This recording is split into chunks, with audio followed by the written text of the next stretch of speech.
दोस्तों नमस्कार। राजनीति का ये अनूठा खेल है जिसमें इस देश के भीतर में लोकतंत्र है या नहीं, ये राजनीतिक मुद्दा बन सकता है।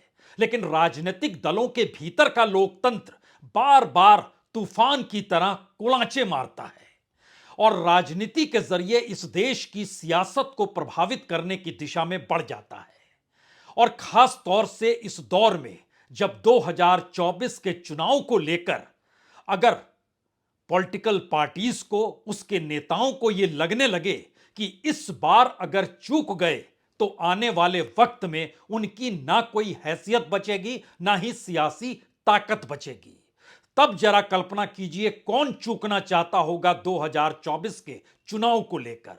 इसीलिए राजनीतिक दलों के भीतर मशक्कत इस बात को लेकर भी है कि राजनीतिक पहचान किसके साथ जुड़ी है, कौन अपनी धारा विचारधारा के साथ इस दौर में अपनी पॉलिटिकल पार्टी को लेकर ज्यादा बड़े सौदेबाजी के साथ खड़ा है।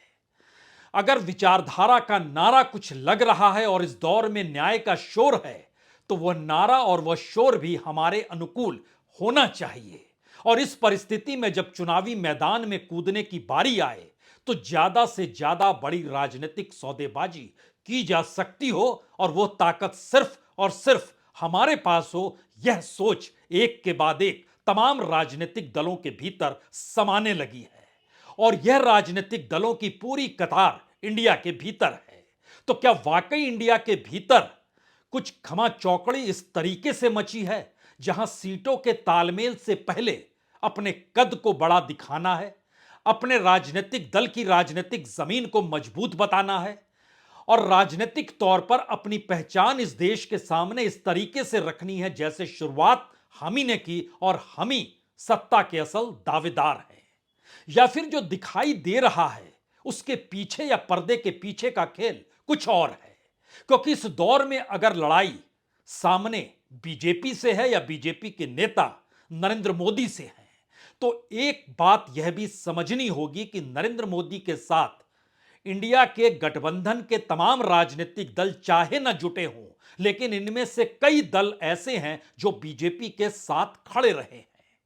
और बड़ी बात यही है कि 272 के आंकड़े के नीचे अगर बीजेपी को चुनावी जीत मिलती है तो पहली आंच, पहला झटका किसी दूसरे को नहीं, नरेंद्र मोदी की कुर्सी को लगेगा।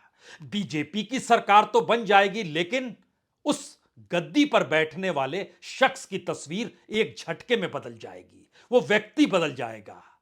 तो पहली बात, क्या यह पूरी लड़ाई इंडिया के भीतर बीजेपी को 272 के नीचे लाने की है, जिस खमा चौकड़ी को इस दौर में हर कोई देख रहा है?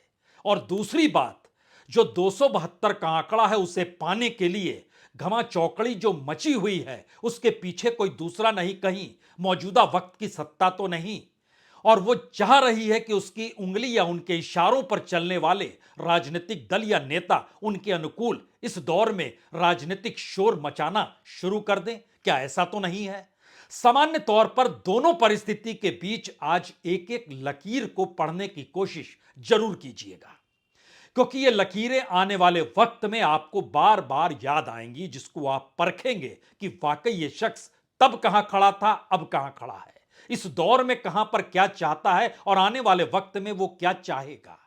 इन परिस्थितियों के बीच पहला शोर दिल्ली के भीतर पटना से निकल कर आए जनता दल यूनाइटेड के पूरे विधायक और सांसदों की वह टीम है जिसने अपना नया अध्यक्ष उसी शख्स को चुन लिया जिस शख्स ने इस पार्टी को बनाया। नाम है नीतीश कुमार। नीतीश कुमार का मतलब जनता दल यूनाइटेड है और जनता दल यूनाइटेड के भीतर कौन अध्यक्ष रहेगा इसको नीतीश कुमार ने तय किया, लेकिन कौन अध्यक्ष नहीं रहेगा इसको भी नीतीश कुमार ने ही तय किया है। और इसीलिए जॉर्ज फर्नांडिस अध्यक्ष कब बने, किन हालातों में बने और किन हालातों में और कैसे उनकी विदाई हो गई, हर कोई जानता है। शरद यादव लंबे वक्त तक रहे, लेकिन विदाई कैसे, किस रूप में नीतीश कुमार ने उनकी की, यह भी हर कोई जानता है। आरसीपी सिंह कैसे अध्यक्ष एक झटके में बन गए और एक झटके में उन्हें बाहर का रास्ता किसने दिखा दिया, यह भी हर कोई जानता है। और ललन सिंह आज जब अध्यक्ष पद से हटे तो उन्हें बाहर का रास्ता क्यों दिखाया गया, यह बिहार की राजनीति के साथ साथ इंडिया के भीतर का मचता हुआ शोर भी है। तो नीतीश कुमार नए अध्यक्ष जनता दल यूनाइटेड के हैं, लेकिन सवाल बिहार के भीतर से यह निकला, क्या दिल्ली के तार इस पूरे परिवर्तन को लेकर कहीं जुड़े हुए तो नहीं है? यहां तक कि बिहार के भीतर के तार भी कहीं आरजेडी और जेडीयू के बीच किसी एक पुल का काम या उस पुल को बनाने और तोड़ने की परिस्थिति में खड़े तो नहीं थे? क्या वाकई ललन सिंह चाहते थे कि आरजेडी का नेता मुख्यमंत्री बन जाए, यानी तेजस्वी यादव बन जाए, और नीतीश को यह अच्छा नहीं लग रहा था? या फिर नीतीश ये चाहते थे कि जैसे जैसे चुनाव की घड़ी करीब आए और इंडिया की ताकत बढ़नी शुरू हो तो इंडिया के भीतर उनकी अपनी ताकत किस रूप में बढ़े, समूची ताकत अध्यक्ष बनकर अब अपने हाथ में ले लीजिए, मुख्यमंत्री भी आप, अध्यक्ष भी आप, और इतना ही नहीं, आज एक नया शब्द निकलकर किसी दूसरे ने नहीं, जनता दल यूनाइटेड के नेता ने, केसी त्यागी ने दिया कि विचारों के प्रधानमंत्री तो नीतीश कुमार हैं, और पटना में नारे लगने लगे, प्रधानमंत्री कैसा हो, नीतीश कुमार जैसा हो। यह पहली आवाज है, बड़ा शोर है इसमें, लेकिन दोनों बातों को जरा सुन लीजिए। नीतीश कुमार जी इंडिया गठबंधन के विचारों के संयोजक हैं, विचारों के प्रधानमंत्री। मैं बहुत कैटेगरिकली आपसे कहना चाहता हूं, नीतीश कुमार जी इंडिया गठबंधन के विचारों के संयोजक हैं, विचारों के प्रधानमंत्री। क्या ये भविष्य के लिए रास्ता खुला हुआ है प्रधानमंत्री पद का? मैं कह रहा हूं हैं वो, उन्होंने सामाजिक न्याय के सवालों को इतनी प्रखरता दी है, वो तो इस विचार के ही संयोजक है। प्रधानमंत्री कैसा हो, नीतीश कुमार जैसा हो, देश का प्रधानमंत्री कैसा हो, नीतीश कुमार जैसा हो, देश का प्रधानमंत्री कैसा हो, नीतीश कुमार जैसा हो, देश का प्रधानमंत्री कैसा हो, नीतीश कुमार जैसा हो, देश का प्रधानमंत्री कैसा हो, नीतीश कुमार जैसा हो, देश का प्रधानमंत्री कैसा हो, नीतीश कुमार जैसा हो, नीतीश कुमार जिंदाबाद, जिंदाबाद, जिंदाबाद। तो नीतीश को चाहने वाले हो या नीतीश के अपने राजनीतिक दलों को, विचारों को रखने वाले नेताओं की पूरी कतार हो, जनता दल यूनाइटेड के लिए नीतीश कुमार ही प्रधानमंत्री हैं। नीतीश कुमार ही सबसे श्रेष्ठ नेता हैं। नीतीश कुमार की राजनीति का कोई मार नहीं है, और पूरी हिंदी पट्टी में नीतीश कुमार से बड़ा कोई नेता है नहीं।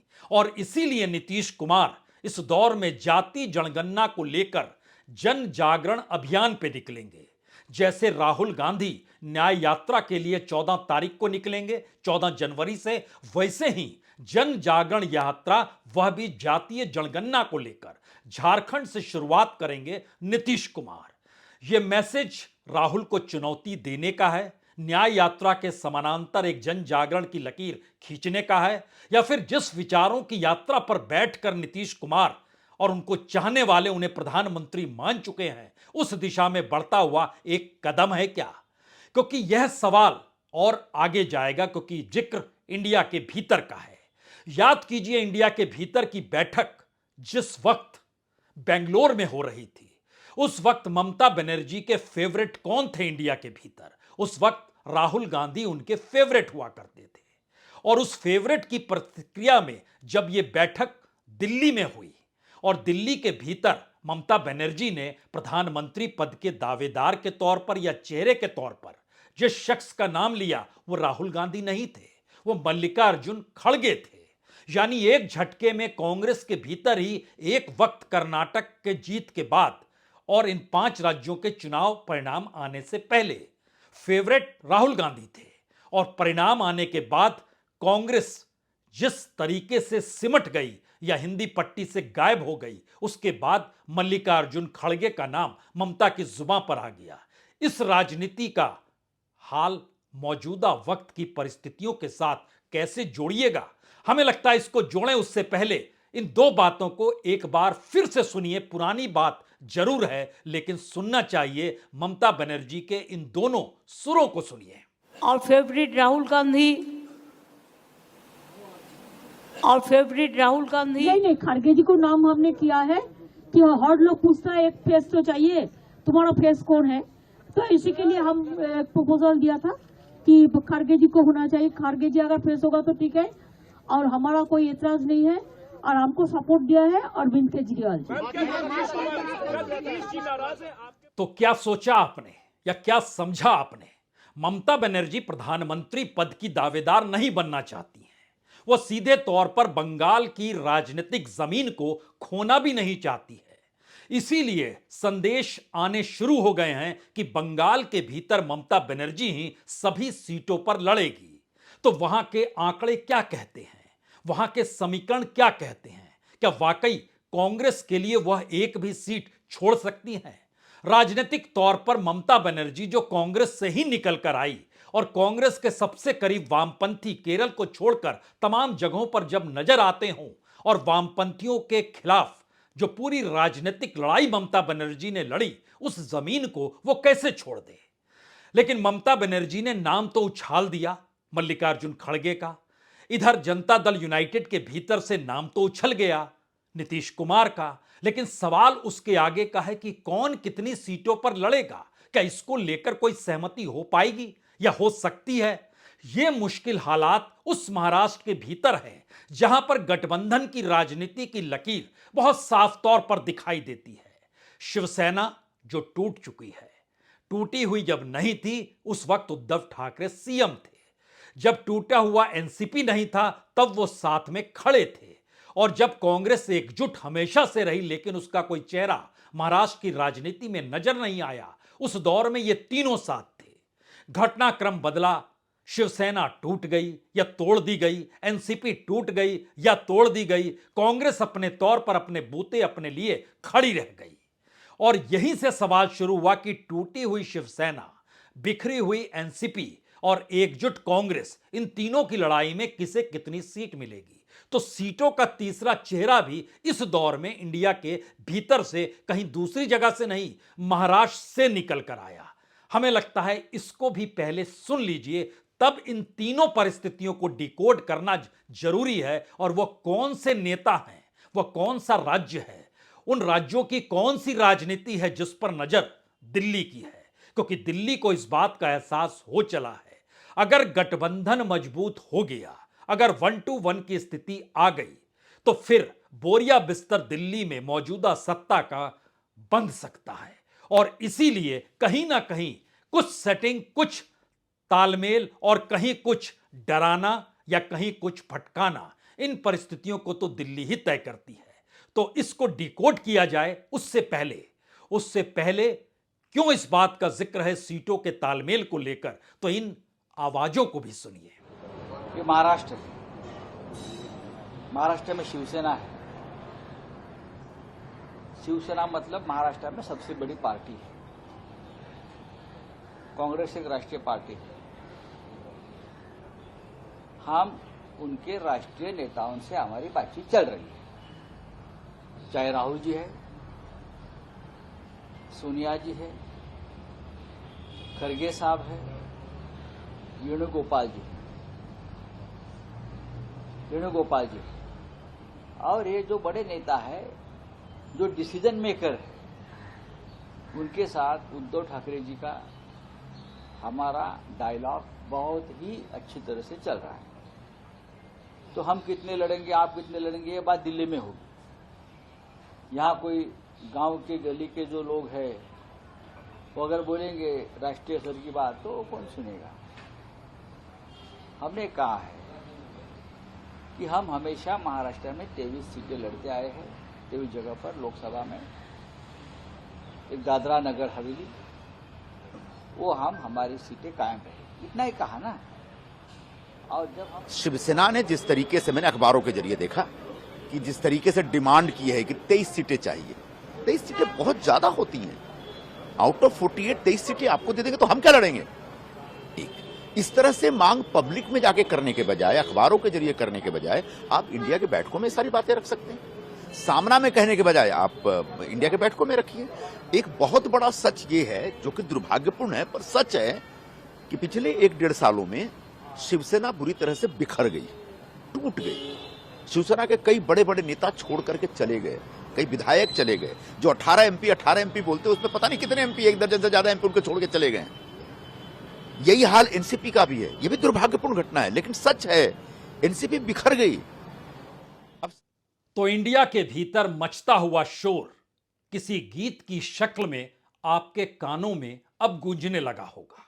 और यह सवाल आपके लिए अब सवाल नहीं होगा कि यह रास्ता जाता किधर से है, क्योंकि हर किसी का अपना अपना रास्ता कहीं अलग तो नहीं है, लेकिन सामने इतनी मोटी और बड़ी चुनौती है जिसको भेद पाना अपने बूते के बस की बात नहीं। तो क्या दिल्ली को भी यह लगने लगा इस दौर में कि राजनीतिक तौर पर अगर 272 के आंकड़े को छूना है और उसके पार जाना है तो इसी शोर में से किसी धुन को चुरा लेना होगा? वो कौन सी धुन होगी? वो बंगाल की धुन होगी, वो महाराष्ट्र की धुन होगी, वो बिहार की धुन होगी, कहीं वह उत्तर प्रदेश की धुन तो नहीं होगी, या फिर कहीं वह दिल्ली यानी केजरीवाल की धुन तो नहीं होगी? नेताओं की इस पूरी फहरिस्त में चंद नेताओं के नाम हम पहले लेते हैं, उसके बाद आंकड़ों के साथ बात आपसे करते हैं जिस मैथमेटिक्स के आश्रय कौन सी परिस्थिति नई पनप सकती है, इस दिशा में ये तमाम आवाजें अपनी अपनी बात कहने लगी है। बंगाल में 42 सीट है, बिहार में 40 सीट है, महाराष्ट्र में 48 सीट है। यहां पर 4 नेता हैं। बंगाल में ममता बनर्जी, बिहार में नीतीश कुमार, महाराष्ट्र में उद्धव ठाकरे और शरद पवार। ये चारों की पहचान छत्रप के तौर पर है। इन तीनों राज्यों में 130 सीटें हैं। बीजेपी 68 सीट यहां पर जीती और बीजेपी के साथ जो रहे, जिसमें जनता दल यूनाइटेड यानी नीतीश को रखिए, जिसमें उस दौर के पासवान को रखिए, एलजेपी को रखिए और शिवसेना को रखिए, इनको भी 40 सीटों पर जीत मिल गई। यानी 130 में से 108 सीट एनडीए के पास गई थी, जिसमें 68 सीट बीजेपी के पास थी। तो 4 नेताओं के नाम पहले आ गए।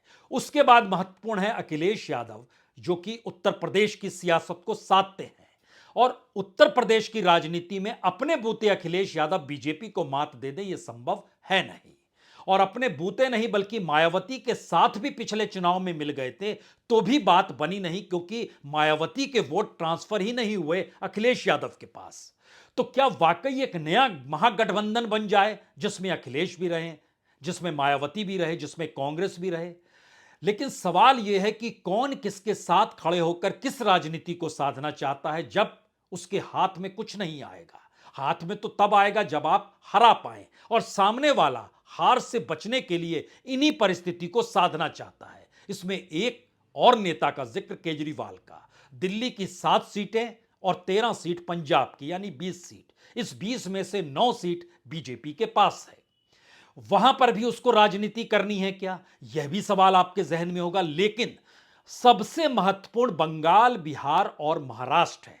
अगर उसमें आप उत्तर प्रदेश, पंजाब और दिल्ली को भी जोड़ रहे हैं तो यह 230 सीटें हो जाती हैं, जिसमें से बीजेपी के पास 139 सीटें हो जाती हैं। और दूसरी तरफ जो साथ में एनडीए के खड़े थे, अगर उनको देखिएगा तो वो 44 हो जाती हैं, यानी 139 और 44 सीट। अगर इन जगहों पर इंडिया एकजुट होकर 1-to-1 कैंडिडेट की स्थिति में आता है तो क्या इससे इंडिया को लाभ होगा या इससे उन राज्यों के छत्रपों को घाटा होगा जिन्होंने अपनी राजनीति को बनाया ही इस आधार पे कि कांग्रेस साथ में खड़ी नहीं होगी? ममता का यही संकट है, बिहार के भीतर यही संकट नीतीश कुमार के सामने भी है। लेकिन नीतीश कुमार के सामने एक दूसरा संकट है। अगर मंडल की राजनीति से निकले हुए दल एक साथ खड़े हो जाते हैं तो क्या वो बीजेपी को हरा पाएंगे? यह मुश्किल है। मुश्किल इसलिए है क्योंकि बिहार की राजनीति को एक क्षण और इस रूप में समझिए। 2014 के चुनाव में जिस वक्त एनडीए और यूपीए था और जनता दल यूनाइटेड बिल्कुल अलग थी, तो नीतीश कुमार को लगभग 15.5-16% वोट मिले, लेकिन 2 ही सीट मिली। वही नीतीश कुमार जब साथ आकर खड़े हो जाते हैं तो वो उनके 16 कैंडिडेट जीत जाते हैं और उनका वोट परसेंटेज भी 5% बढ़ जाता है, 21% तक पहुंच जाते हैं। तो नीतीश कुमार के लिए फायदेमंद क्या होगा? लेकिन यहां पर एक और बात होगी। आप कहेंगे अच्छा, उस वक्त आरजेडी के साथ तो नहीं थे। अब सवाल है कि आरजेडी और कांग्रेस पिछले चुनाव में तो साथ थी, दोनों ने मिलकर 23% वोट ही पाया। लेकिन बीजेपी, जनता दल यूनाइटेड और एलजेपी ने मिलकर 53%, 53% वोट पाया और सारी सीटें वो जीत गई। एक लिहाज से 39 सीट, आरजेडी शून्य पे रही।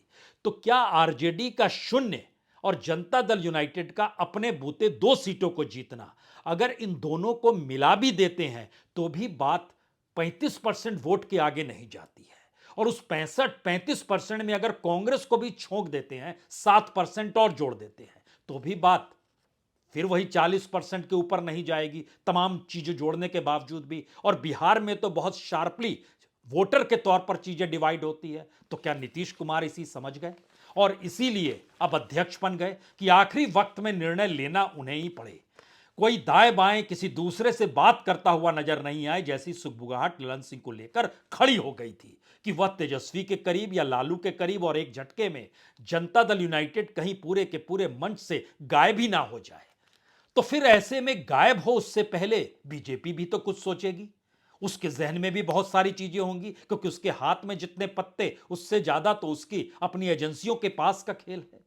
तो उस खेल से वो कैसे चूक सकती है? बिहार की राजनीति इस दिशा में धीरे धीरे आगे बढ़ती है। बंगाल के भीतर का एक और खेल है। बंगाल में अगर आप ध्यान दीजिए तो बीजेपी जिस तेजी से पनपी, उसने एक मैसेज बहुत साफ दे दिया। एक तरफ ममता बनर्जी, दूसरी तरफ बीजेपी, और कोई पॉलिटिकल पार्टी कोई मायने नहीं रखती है, क्योंकि बंगाल के भीतर की राजनीति बहुत साफ तौर पर बतलाती है कि पश्चिम बंगाल में एक वक्त ममता बनर्जी की तूती बोलती थी और ममता बनर्जी की तूती के सामने कोई टिक नहीं पाता था। इसीलिए 2014 में उनको लगभग 39-40% वोट आए थे और 34 सीटें 42 में से जीत ली थी। और 2019 में वह सीट घट गई, परसेंटेज ऑफ वोट बढ़ गया ममता बनर्जी का अपने बूते। 39% से बढ़कर वह 43% पे आ गई, सीट 34 से घटकर 22 पे आ गई। और बीजेपी 17% वोट से 2014 में बढ़कर 40% पर आकर खड़ी हो गई और 2 सीटों से 18 सीटों पर आ गई। बहुत जबरदस्त तरीके से फिसली कांग्रेस, जो 29% 2014 में था, तो खिसकते खिसकते वह इस स्थिति में आकर खड़ी हो गई जहां उसके पास 5 से 6% के बीच की स्थिति थी। और लेफ्ट तो गायब हो गया। 2014 में 29% वोट जरूर थे, लेकिन 2019 में वह सिर्फ 6-6.5% पर, और एक भी सीट नहीं। मैसेज क्या है?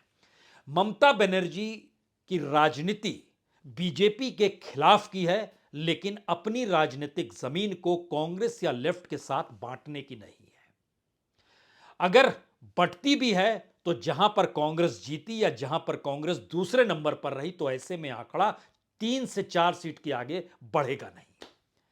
और इन परिस्थिति में दिल्ली अपने तौर पर जब काम करती है तो वो अभिषेक बनर्जी को कई नोटिस थमा देती है, तेजस्वी यादव को कई नोटिस थमा देती है, जनता दल यूनाइटेड के विधायकों के सामने और सांसदों के सामने एक बड़ा थैला रखने की ताकत भी रखती है। और यहां से जब आप उड़ान भरते हैं महाराष्ट्र की दिशा में, जो तीसरा गठबंधन का राज्य है, जो बड़ा महत्वपूर्ण राज्य है, वहां पर शिवसेना का टूटना, एनसीपी का टूटना और इन दोनों पर फैसला जनवरी के महीने में आना है, अगर सुप्रीम कोर्ट अपने बात पे अडिग रहे तो। 10 जनवरी की तारीख एनसीपी शिवसेना पर फैसले की है और 30 जनवरी की डेट एनसीपी पर फैसले की है। एनसीपी के दोनों, जिस तरीके से शिवसेना को नाम भी नहीं दिया गया, चुनाव चिन्ह भी नहीं दिया गया, यह खेल तो एनसीपी के साथ भी हो सकता है। तो फिर शरद पवार क्या करेंगे? शरद पवार के पास नाम भी ले लीजिए और पहचान भी ले लीजिए जो चुनाव चिन्ह का, तब वो क्या करेंगे?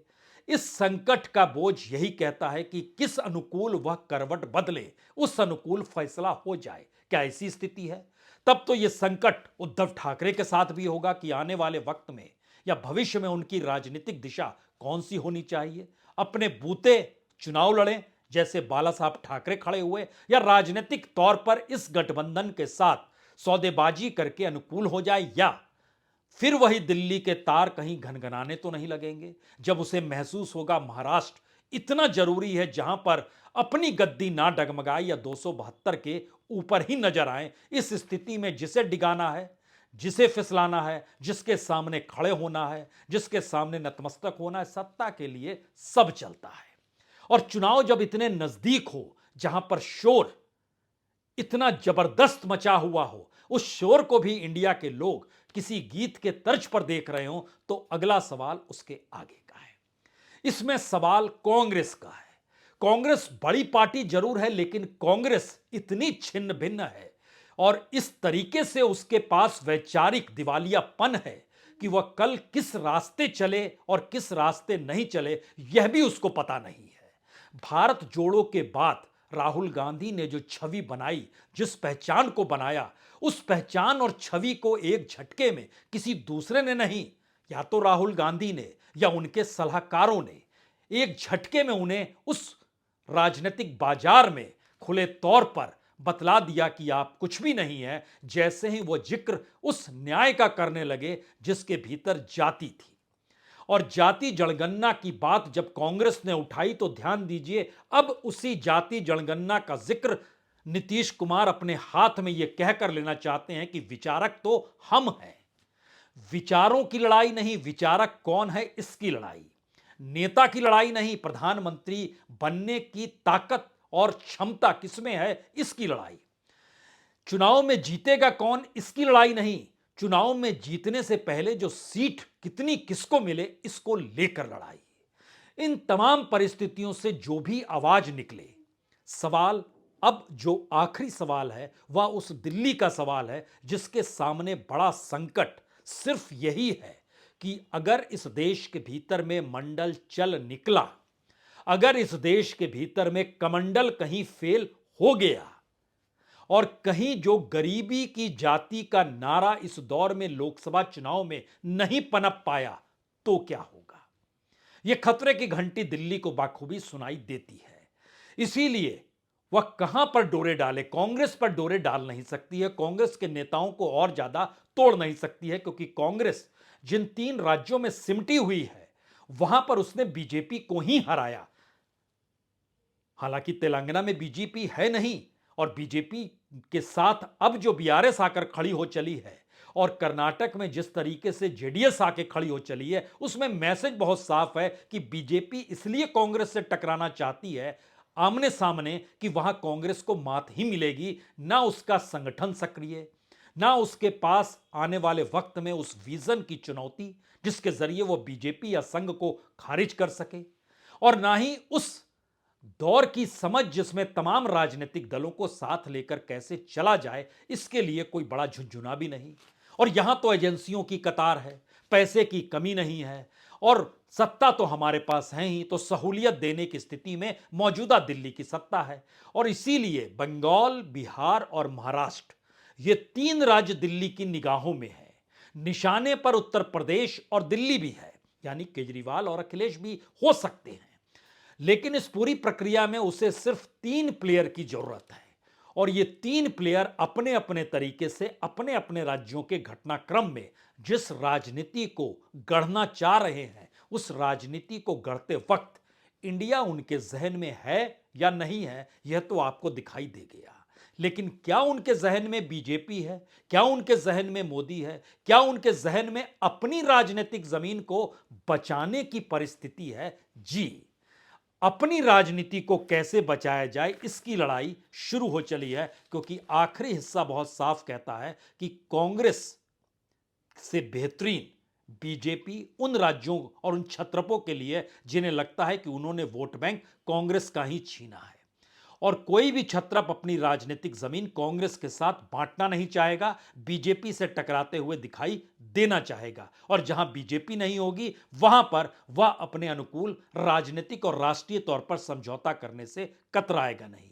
इस सियासत के भीतर की आखिरी लकीर नीतीश के प्रधानमंत्री पद के विचारक के तौर पर उभरना, महाराष्ट्र के भीतर सीटों के तालमेल का बिगड़ना और बंगाल के भीतर से कभी राहुल कभी मल्लिका अर्जुन के गुण को समझना। और अगर चौथी आवाज नजर आए तो केजरीवाल खुले तौर पर कहने से कतराते नहीं, हम अकेले लड़ेंगे। पंजाब के भीतर कई बार ऐलान कर चुके, और अखिलेश यादव को समझे तो मायावती साथ तो मैं नहीं साथ। ये तमाम मैसेज को एक लाइन में अगर आप पिरोएंगे तो आखिर में आपके पास इंडिया का वह सुर होगा जिस सुर के आश्रय 2024 के चुनाव में आप किस राज्य के जरिए किस दिल्ली को बांधना चाहते हैं, यह शायद सबसे बड़ा चक्रव्यूह बन जाएगा। और उस चक्रव्यूह को भेद पाने की परिस्थिति में फिलहाल कोई नेता नहीं, क्योंकि दिल्ली पर्दे के पीछे है।